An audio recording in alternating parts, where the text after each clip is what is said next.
Манас болып тұр, Манас атқа қонып тұр, Манастың ұлы Семетей, башында құндыз тебетей, күнден күн өтіп, күн мезгілі келіптір, айдан ай өтіп, ай мезгілі келіптір, ошол кезде Манас жетіге жашы толыптыр. Мұның қойл қанаты чоң женді, мұның чын Манас атын кім білдің ей?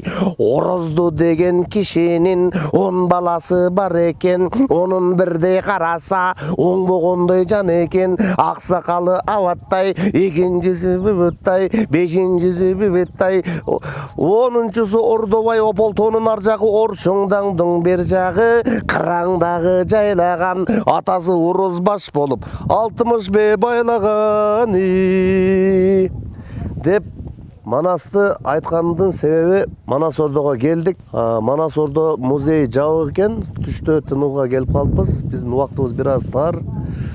Тарихы болбой, ел болбой дейді. Шул Манас эпосын 5 саат тоет эми динди окуу айтабыз. Жалпы ел. Эч болбосо тарыхыбызды билип жүргөн жакшы болот. Манас деген ким болгон, Манас батырды эле билебиз. Жалпы ел ушундай эле билет. Бирок анын 40 жороосунун аттарын эч ким билбейт. Ошол билип, муунга айтылып калганы жакшы деп билебиз. Азыр Манас комплексин баарыбыз чогуу көрүп чыгабыз. Talçokunu arasan böksösünde bir var, adırından arkaraman, tekilinde teke var, bulgatında buğul var, yoğun yerinde yol vuruş var, adırında hay var, ayava ganceriken, bütkülverde kaymandar, mekem kılgan çeveken, talçoku dereken, kattavadan barbağan, kullayvetin gürgüzlü, tegere güvegeken, kıyası kıyvattar eken, özün gürgün talçoku degen var eken, yosu talçokun börük taşka varanda, atandın görüdüğüne, üstüne jonjorunu yasalıptır. Fasoleli Rabbike vanhar, inne şaniyeke huvel abtar. Sadaqallahul azim. Subhane rabbike rabbil izzati amma yasifun. Ve selamun alel mursalin velhamdülillahi rabbil alamin. Okulgan Kur'an'ın savabın adam atabızdan başlap, cami paygambarlardan, ata babalarımızdan, Manas babamızdan, жалпы момун мусулман үмүткерлердин рухтарына багыштадык. Окулган Куранын соогу тийген болсун. Rabbana atina fid dunya hasana wa fil akhirati hasanatan wa qina azabannar. Rahmatke rahmanalloh. Азыр болсо ушул түш убакытынууга келип калган экенбиз, бирок экскурсовод жок экен.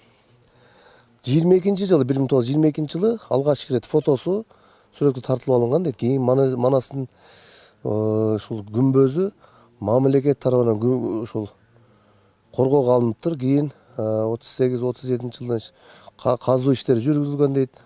Кыскасы күмбөз толук реставрацияланып 93-төн 95-ке чейин 2005-2006-жылы сырткы бөлүктөр бир аз оңдолуп жасалып түзөлүптүр. Бул түзөлгөндөгү сүрөтү. Бул жак болсо мына Манастын эстелиги күмбөзү. Бул жактан курган, кийин реконструкция кылгандагы айкел сүрөттөрү. Кыскасы бул тарых. Бул болгон окуя. Мына жерде ушу араб тамгалары жазылган дейт. Эми муну биз окуй албадык. Муну болсо Манастын атынын Акуру деген баягы деген да версиясы бар. Анан дагы бир жанчкан сокосу деп да укканмын да. Ушундай версиялары көп. Эми ол ташты болсо ушул көтөргөн деген дагы версия бар, уламыштар бар. Мына болсо атынын казыгы дейт. Мына болсо дагы аттын казыгы деген ушул аты аябай күчтүү болгондур мүмкүн. Эми бул чындыгында мына бул жасалганда мына байыркы мына таштан өтө таң калыштуу, мына таштан жасалган оймолонуп муну мындай бир жөн эле алып келип коюп койгон эмес да, бул болгон эле нерсе. Ал эми мына бул сиздер көрүп турган оң жактагы, жогору жактагы бул Кароол чоку деп коет. Эми бул жакка биз азыр убактыбыз тарыраак. Көк асаба, ошол Манастын көк асабасы деп эпоста келгендей, бул Кароол чоку деп коет. Бул жактан ушул Манас баатыр, бул жак талас тегиз көрүнүп турат. Талас өрөөнү. Ушул жерге чыгып душмандарды ушул жерден көрүп турганда деген ушул версиялар бар. Har bir жерде таш сыяктуу жасап, ар бир жерге коюп койгон. Шуну жакшы жасаган. Биз азыр Манастын күмбөзүн ичине зыярат кылып Куран окуп чыктык. Негизинен Манасты окушубуз керек, Манас эпосун билишибиз керек. Тарыхы болбой эл болбойт дейт.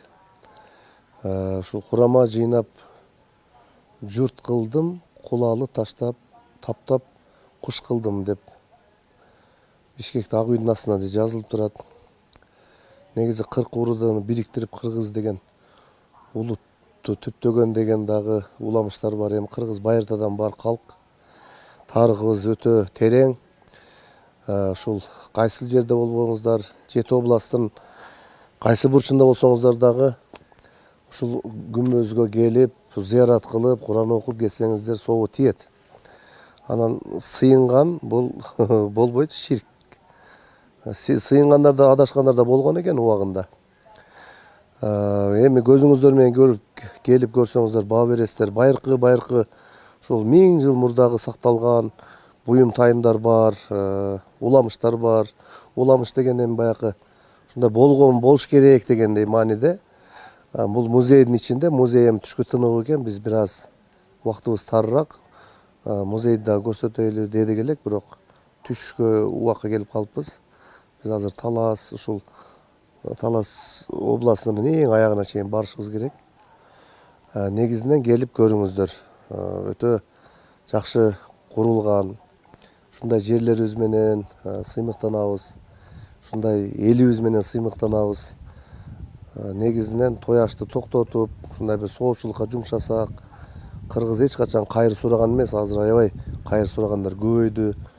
Намыс бул дагы уят нерсе. Ошон үчүн жалпыңыздарды ушул кайрымдуу болууга чакырам. Анан көрүнүп той аштарды токтотсок. Аман болуңуздар, жакшылыкта жолугалы.